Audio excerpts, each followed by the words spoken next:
नमस्कार साथियों।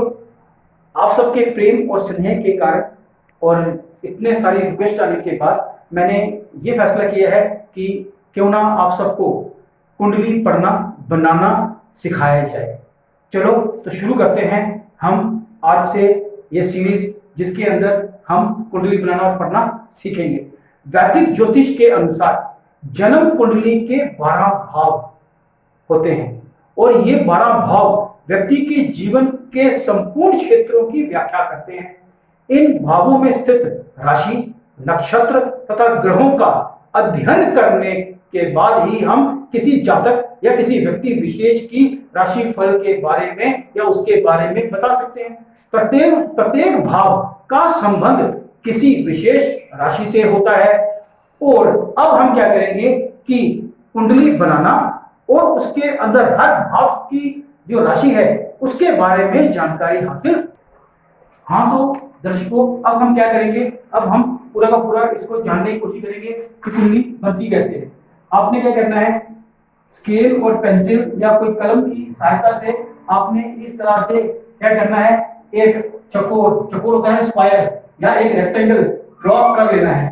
उसके बाद आपने इनके जो कॉर्नर्स हैं इन कॉर्नर्स को ज्वाइन कर लेना है। ये जो कॉर्नर्स हैं इन कॉर्नर्स को आप ज्वाइन कर लीजिए। ऑपोजिट जो वर्टिसेस, इसको वर्टिक्स भी बोलते हैं, इनको आप ज्वाइन कर लीजिए। इनको ज्वाइन करने के बाद जो आपको जो महत्वपूर्ण कार्य करना है वो ये है कि आपको इसके हर एक जो इसकी साइड है उस साइड का सेंटर निकालो। इन सेंटर्स को ज्वाइन कर लेंगे। जब इन सेंटर्स को आप लोग ज्वाइन कर लोगे तो आपको एक पूरी जो आपकी कुंडली है वो कुछ इस तरह से नजर आएगी।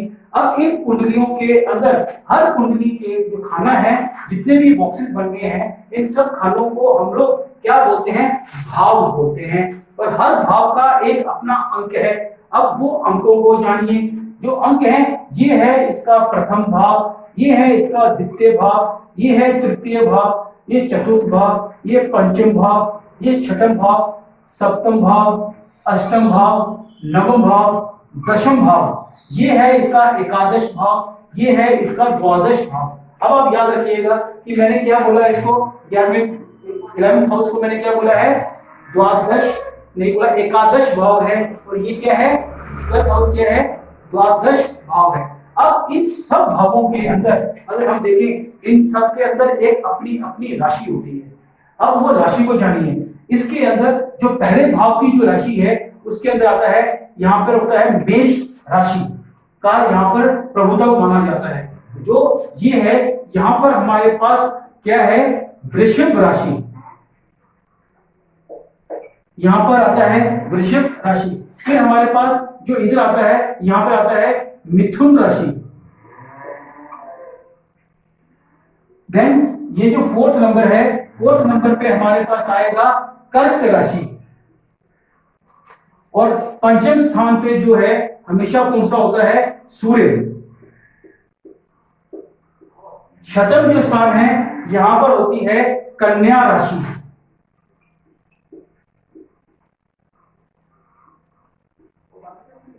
सप्तम के ऊपर हमारे पास आता है तुला। अष्टम के ऊपर हमारे पास आती है वृश्चिक।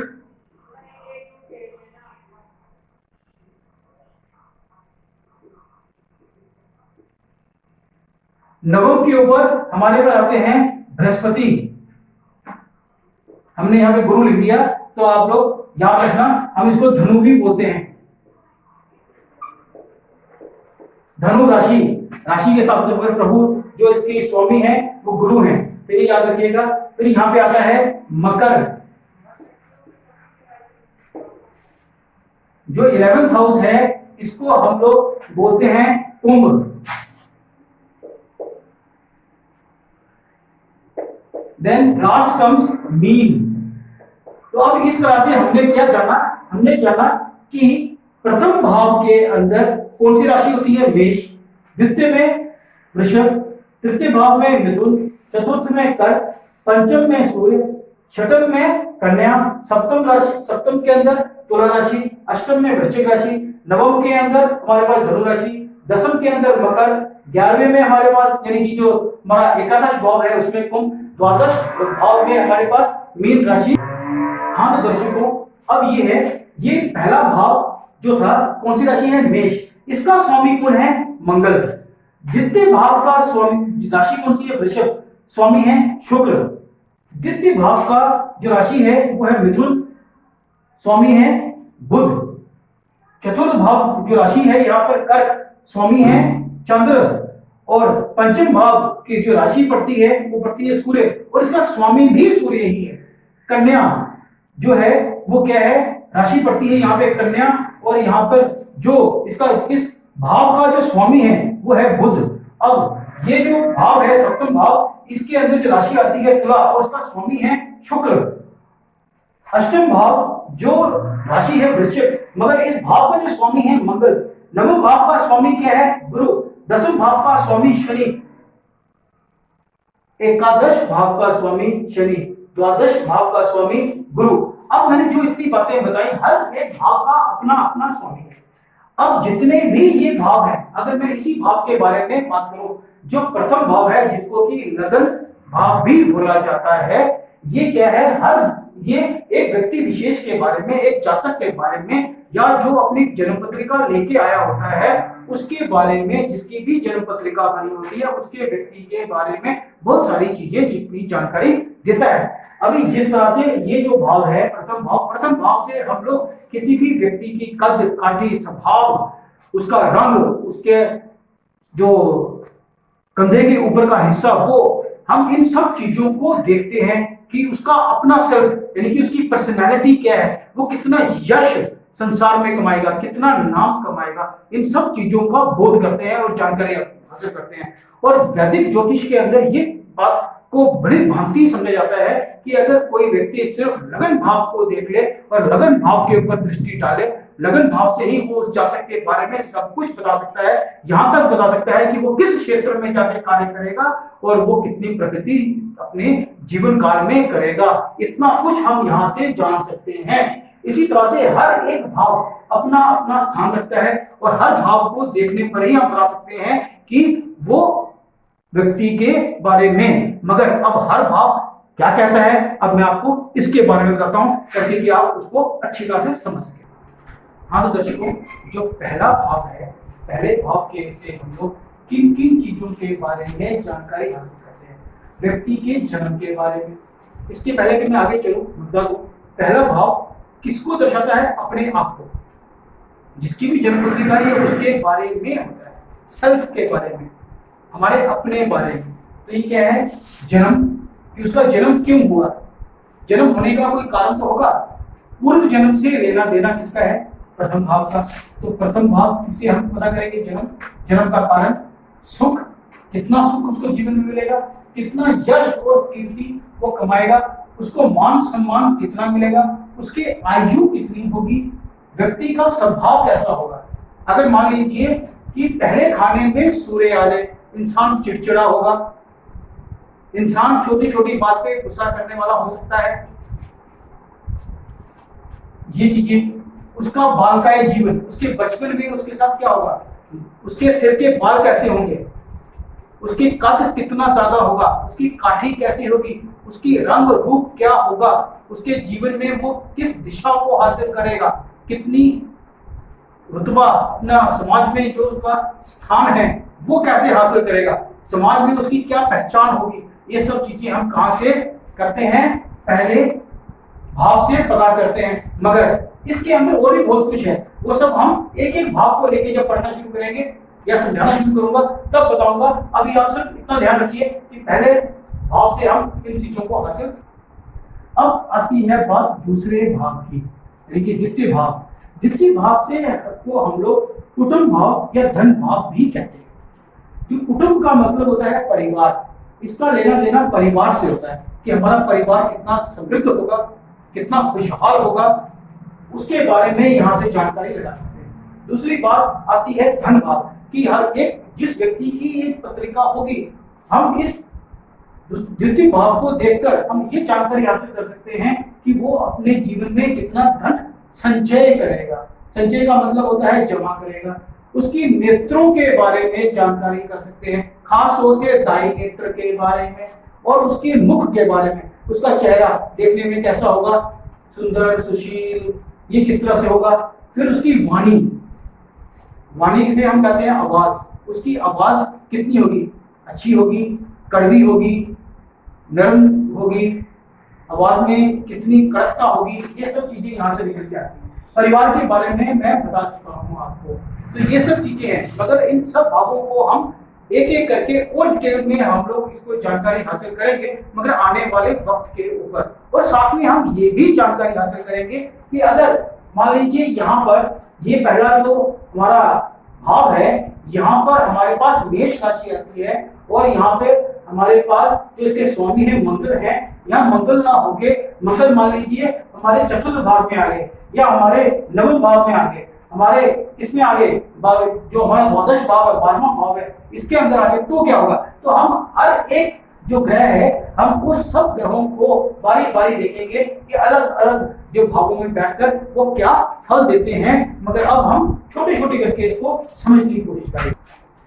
अब दर्शकों ऐसा है, जो हमारा तृतीय भाव है, तृतीय भाव से हम लोग जानकारी हासिल करते हैं साहस, छोटे भाई बहन के बारे में, मानसिक संतुलन के बारे में। जिन जातकों को या जिन बच्चों को फौज में जाना, पुलिस में जाना, या किसी और ऐसी फोर्स में जाना जहां बेल्ट पहनी जाती हो, यानी बेल्ट फोर्स जिसको बोला जाता है, डिफेंस फोर्सेस, इसके अंदर पुलिस वगैरह, इन सब में जाने के लिए क्या चाहिए, हमें पराक्रम की जरूरत होती है, साहस की जरूरत होती है। तो हम इस भाव को देख के देखते हैं कि व्यक्ति पे कितना साहस होगा कि वो अपना नाम कमा पाएगा आगे जाके या नहीं कमा पाएगा, क्या ये वहां पे जाके कामयाब होगा या कामयाब नहीं होगा। साथ ही साथ हम मंगल को भी देखते हैं, वो आने वाले समय पे आपको बता देंगे।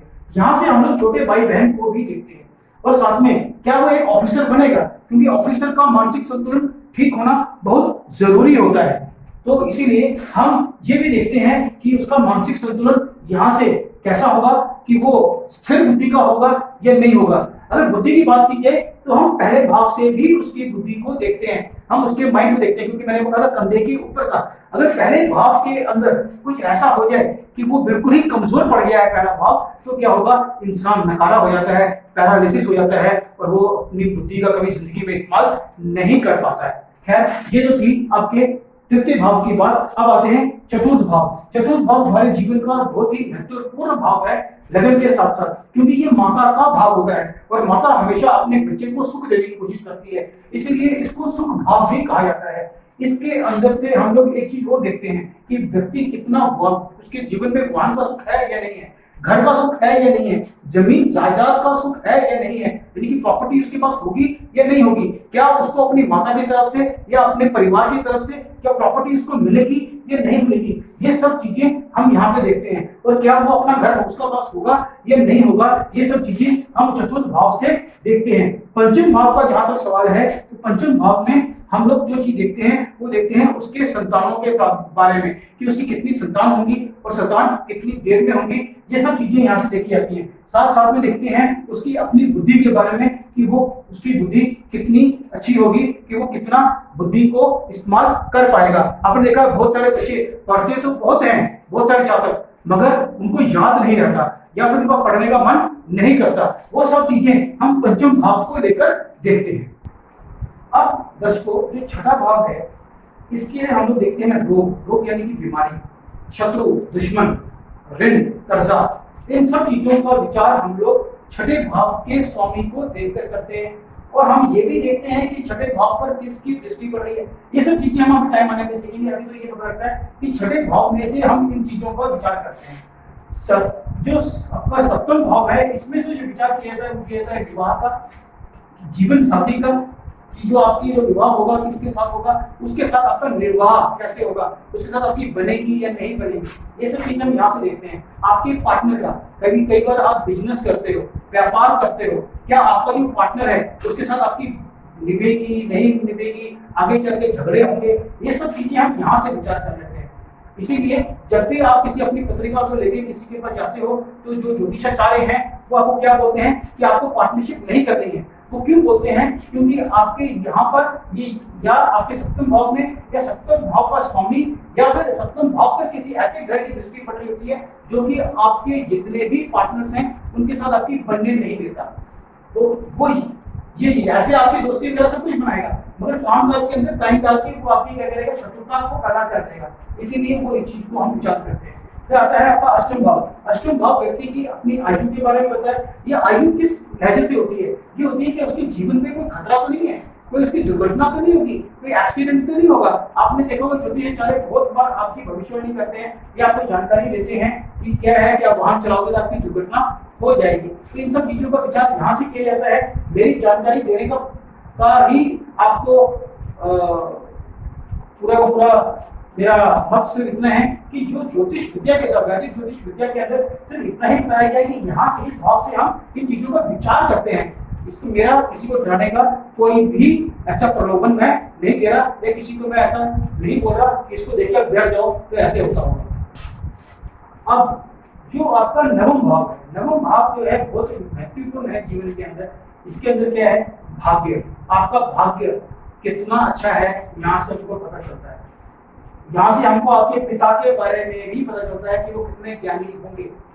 यहाँ से हमको गुरुओं के बारे में जानकारी मिलती है, आप कितने धर्म कर्म करने वाले होंगे। किसी का अगर ये भाव कमजोर हो उसको कुछ कैसे करना है, ये सब जानकारियां आने वाले समय पे आपको दी जाएंगी। फिर आता है दसम भाव। यहाँ से हम कर्म होता है काम, नौकरी, व्यवसाय, इन सब चीजों के बारे में कैरियर व्यक्ति का यहाँ से निकालते हैं। पद यानी कि कितनी बड़ी पोजीशन वो जिंदगी में हासिल करेगा। ख्याति, नाम शोहरत को अपने पद की वजह से कितना कमाएगा। बहुत सारे लोग आईएएस ऑफिसर बनते हैं, तो हम बहुत सारी चीजों को देखकर हम यहाँ से जानकारी हासिल करते हैं कि उसका कामकाज कैसा होगा। फिर आता है आय, कि वो कितनी तनख्वाह या कितने पैसे कमाएगा, वैसे उसको लाभ व्यापार में होगा या नहीं होगा, उसकी अभिलाषा, उसकी कामना, जो उसकी इच्छाएं हैं उसकी पूर्ति होगी या नहीं होगी। तो हम एकादश भाव से क्या करते हैं, जानकारी हासिल करते हैं। जो हमारा द्वादश भाव है, यहाँ से हम खर्चा, कि जितना हम धन संचय करेंगे वो हमारे साथ टिकेगा, हम जमा कर पाएंगे या वो खर्च होता चला जाएगा। आपने बहुत बार सुना होगा ज्योतिषाचार्य क्या कहते हैं कि धन तो ये बहुत कमाएगा मगर इसके पास रहेगा नहीं, साथ साथ में खर्च तो चला जाएगा। तो ये चीज, उसको नुकसान कितना होगा, उसको मोक्ष की प्राप्ति होगी या नहीं होगी, उसको कितनी हानि होगी, इन सब चीजों की। अब हम क्या करेंगे कि जो आने वाले वीडियोस हैं उनके अंदर और सारी बातों को भी हम जिक्र हासिल करेंगे, मगर मैं इस वीडियो को आगे लेके चलूं, मैं आपसे एक रिक्वेस्ट करूंगा कि आप लाइक एंड सब्सक्राइब जरूर कीजिएगा, क्योंकि मैं आने वाले वीडियो में आपको अब क्या कहूंगा, जो प्रथम भाव है, प्रथम भाव के अंदर जितने भी ग्रह हैं, 12 के 12 ग्रह अगर यहाँ पे आके बैठ जाए, या मान लीजिए जो पहला मंगल है, मंगल ग्रह पहले भाव में क्या अपना फल देगा, द्वितीय भाव में क्या देगा, तृतीय में क्या देगा, चतुर्थ में क्या देगा, पंचम में क्या देगा, इन 12 भावों के अंदर वो अपना क्या फल देता है, या वो कितना व्यक्ति को ऊपर लेके जाता है या नीचे लेके आता है, या वहां पे वो उच्च का होगा या नीच का होगा, ये सब चीजों को हम देखेंगे। और मांगलिक भी हम देखेंगे कि मंगल कहाँ बैठ के मांगलिक होता है। तो वो मैं आपको अगले वीडियो में बताऊंगा। तब तक के लिए शुक्रिया। प्लीज लाइक एंड सब्सक्राइब करना मत भूलिएगा।